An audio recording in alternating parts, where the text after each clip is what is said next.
This is for 5th grade ELA text set 8, Grit and Perseverance. Who knows the Jungle Book by Rudyard Kipling? Can you describe it for us? This is one of the stories from that book, which has been adapted by the famous illustrator Jerry Pinkney. Like the other characters we have been reading about who have grit and perseverance, a little mongoose named Rikki-Tikki engages in life and death struggles, showing courage and grit when is most needed.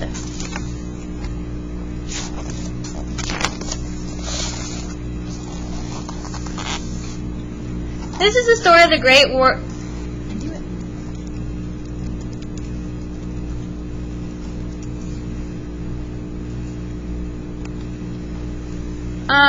Great War that Rikki-Tikki fought all by himself through the English family's house in India. Rikki-Tikki was a mongoose with fur and a tail like a cat's and a head like a weasel's. One day a summer flood washed him out of the burrow where he lived with his father and mother and floated him, kicking and clucking, down a roadside ditch. He found a stick floating near him and he held on to it until he fainted. When he revived, he was lying in the middle of a garden path, very wet indeed, and a little boy was saying, "Here's a dead mongoose, let's have a funeral." "No," said his mother, "let's take him and dry him. Perhaps he isn't really dead." They took him into the house where a big man picked him up and said he wasn't dead, just tired. So they wrapped him in a cotton, warmed him over a little fire, and he opened his eyes and sneezed. "Now," said the big man, who was the big boy's father, don't frighten him, and we'll see what he'll do. It is the hardest thing in the world to frighten a mongoose, because he is full of curiosity from nose to tail. The motto of the mongoose family is "Go and find out." And Rikki-Tikki was a true mongoose. He looked at the cotton, decided it wasn't good to eat, ran all around the table, sat up, scratched himself, and jumped on the boy's shoulder. "Don't be frightened, Teddy," said his father. "This is his way of making friends." "He tickles," said Teddy. Rikki-Tikki snuffled at the boy's ear and climbed down to the floor where he sat, rubbing his nose. Is he so tame because we helped him?" asked Teddy's mother. "All mongoose are like that," said the husband. "If Teddy doesn't pick him up by the tail, he'll run in and out of the house all day long. Let's give him something to eat." They gave him a little piece of raw meat, which Rikki-Tikki liked immensely. "There are more things to find out about in this house," he said to himself, "than all my family could find out in all their lives. I shall certainly stay and find out." He spent the day roaming around the house. He nearly drowned in the bathtub, put his nose in the ink on a desk, and burned it on the end of a big man's cigar. When Teddy went to bed, Rikki-Tikki climbed up too.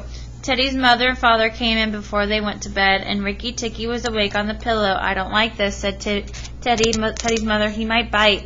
"He won't," said the father. "Teddy's safer with that little animal than with a watchdog. If a snake came into his room, but Teddy's mother wouldn't think of anything so awful." Early in the morning, Rikki-Tikki came to breakfast on the porch, riding on Teddy's shoulder, and they gave him a banana and some boiled eggs, and he sat on all their laps, one after the other. Then Rikki-Tikki went out into the backyard to see what was to be seen. It was a large yard with rose bushes as big as houses.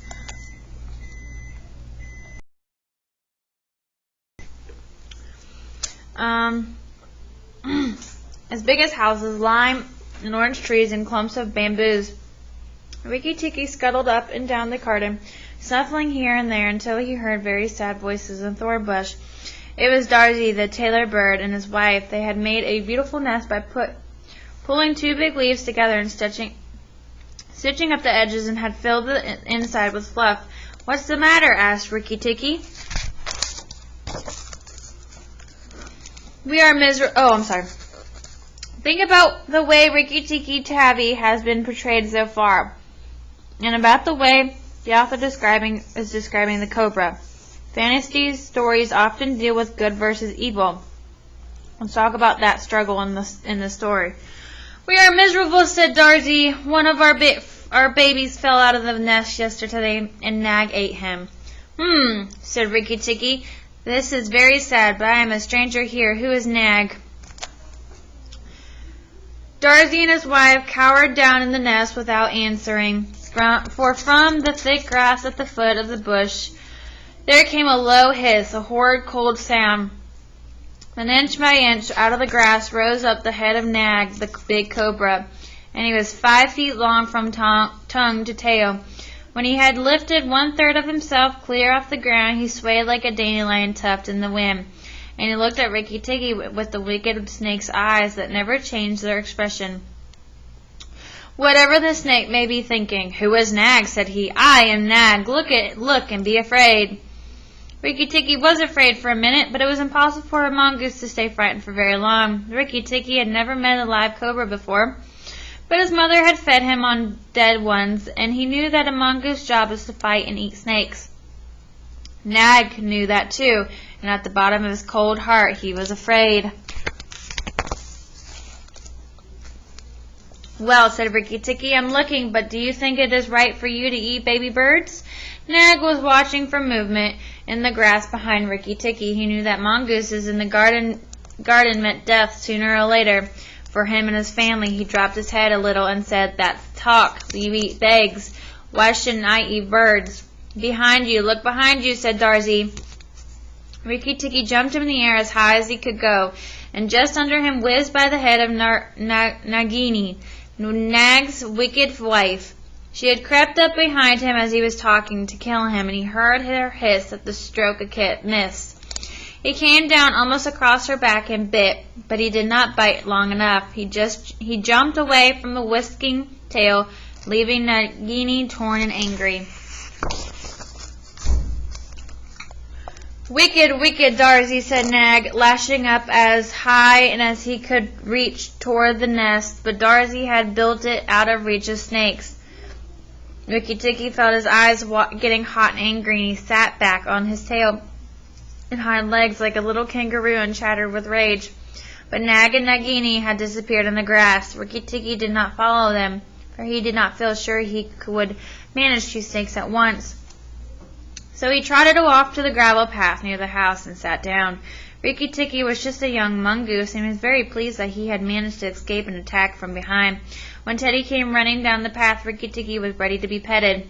But just as Teddy was leaning down, something squirmed and thus, in a tiny voice, said, "Be careful, I am Death." It was Karate, the little brown snakeling that lies on the dusty ground in India, and whose bite is as dangerous as the cobra's.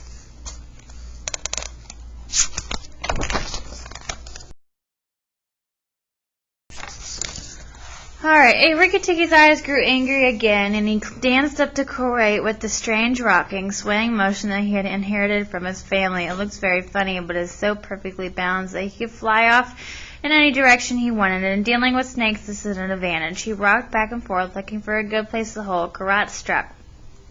Rikki jumped sideways, and the wicked little dusty head lashed right near his shoulder. Teddy shouted to the house, "Come look, our mongoose is killing a snake," and Rikki-Tikki heard a scream from Teddy's mother. His father ran out with a stick. But by the time he came up, Rikki-Tikki had sprung, jumped on the snake's back, bitten as high up as he could, and rolled away. That bite paralyzed Karate, and Rikki-Tikki was just going to eat him up from the tail to the head after the custom of his family, when he remembered that a big meal makes a slow mongoose. So think about Rikki-Tikki's thoughts and actions. What are his character's traits?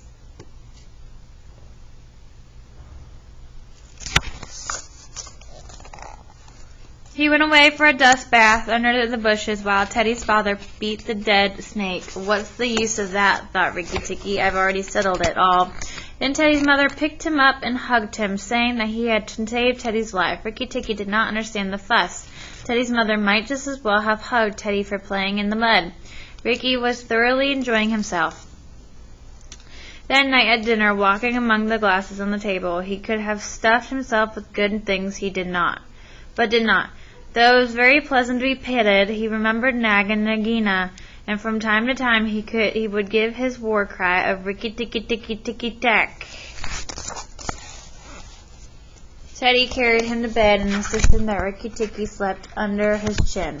But as soon as Teddy was asleep, he went for his nightly walk around the house, and in the dark he ran up against Chuchuranda, the muskrat, creeping near the wall. Chuchuranda is a scary little beast. He whimpers and cheeps all night, trying to make up his mind to run in the middle of the room, but he never gets there. Don't kill me, said Chuchuranda. Rikki-Tikki, don't kill me. Do you think a snake killer kills muskrats? Asked Rikki-Tikki scornfully. Those who kill snakes get killed by snakes, said Chuchuranda. And how am I to be sure Nag won't mistake me for you some dark night? There's no danger, said Rikki-Tikki. Nag is in the garden, and you don't go there. My cousin the rat told me, said Chuchuranda. And then he stopped. Told you what? Hush, Nag is everywhere, Rikki-Tikki. Can't you hear? Rikki-Tikki listened. The house was as still, but he could just catch a soft scratch sound, a noise as quiet as the footsteps of a fly on a window pane, the dry scratch of the snake's scales on brick. That's Nag or Nagina, he said, and whoever it is, it's crawling into the bathroom drain. Thank you, Chuchuranda. He crept to Teddy's bathroom, but there was nothing there, and then to Teddy's parents' bathroom. At the bottom of the plaster wall there was a brick pulling out to make a drain for the bath water. And as Rikki-Tikki listened, he heard Nag and Nagina whispering together in the moonlight. When the house is emptied of people, said Nagina, he will go away, and then the garden will be ours again. Go in quickly, and remember that the big man who killed Karate is the first one to bite. Then come out, and we will hunt for Rikki-Tikki. But are you sure we must kill the people? Asked Nag. Yes. When there were no people in the house, did we have a mongoose in the garden? As long as the house is empty, we are king and queen of the garden. Remember that as soon as our eggs hatch, our children will need room and quiet.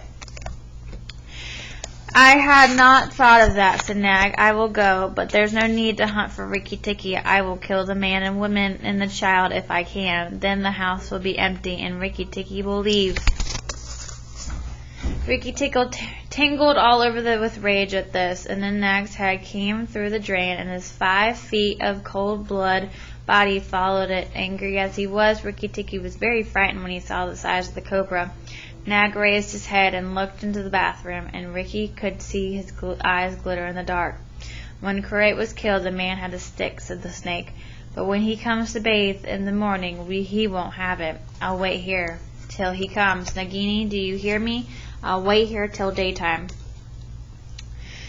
There was no answer, so Rikki-Tikki knew Nagini had gone away. Nag coiled himself down, coil by coil, round the bottom of the water jar that he used to fill the bath. Rikki-Tikki stayed as still as death. After an hour he began to move, muscle by muscle, toward the jar.